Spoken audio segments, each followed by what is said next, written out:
Life is all about transitions from day to night, spring to summer, and from youth to old age.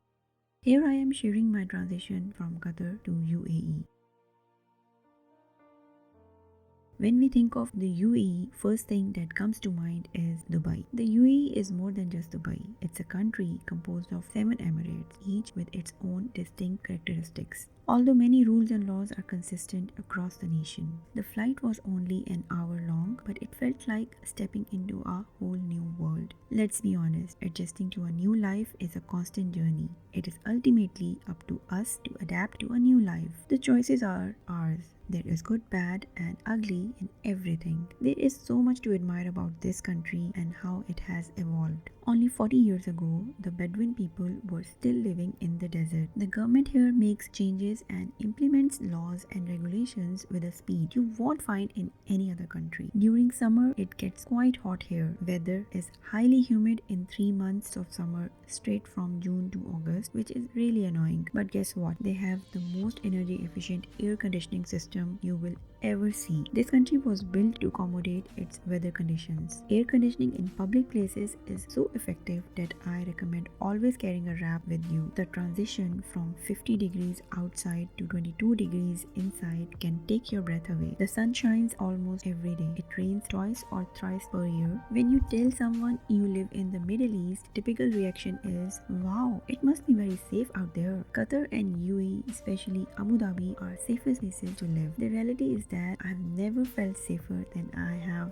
while living here. For the second year in a row, Abu Dhabi has been named the safest city in the world. I have given this a lot of thought and wondered why it is so, and I believe it's due to a combination of factors. One factor is prevention. Look around the UAE's public places and you will notice that security guards are everywhere. Even though I have heard people say that the guards aren't much used in a crisis, but I'm sure that their presence is a deterrent. Second factor is the criminal punishment. The law is very strict here and the penalties are serious. Any foreign national convicted of a crime will be deported immediately or shortly after serving their sentence. The loss of a residence visa and a job is a hard blow when you are helping your family and community back home. The UAE is a very tolerant country where living without conflict is easy. Respect the country, culture, and the laws just as you would anywhere else in the world, and your life will be fine. Is it expensive to live here? That need not be the case. It all comes down to how you choose to live your life, which is pretty much the same no matter where you live on the planet. Qatar is one of the expensive places in the world to live. So in most ways, I found living in the UAE is same as in other Gulf countries. Accommodation is expensive and must be paid in advance each year, making it the most difficult expense we encountered. However, utilities such as electricity, water, gas, internet, so on were little higher than in Qatar. Food can also be inexpensive if you avoid imported high street brands and shop where the locals do or from fruit and vegetable market. Clothing is a lot cheaper except for the designer labels of, and petrol, well, say no more.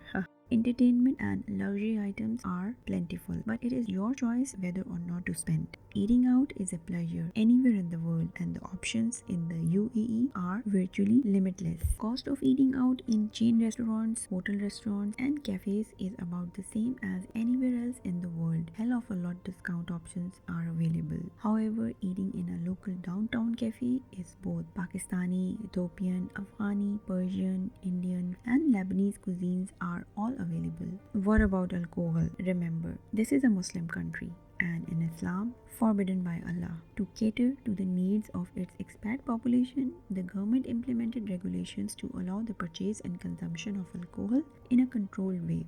You will need a license to be able to purchase alcohol in the UAE, and you will also need an employment visa. The consequences will be bad if you bring alcohol to the beach or a picnic, and drunken behavior in public on the way home from a night out or a Friday brunch is not okay. The laws around alcohol in public are clear and strict. Downtown Abu Dhabi has a lot of trouble with parking. If you have a second car, you might be in trouble. Parking rate is 15 dirhams for all day and night. parking rates are a minor issue.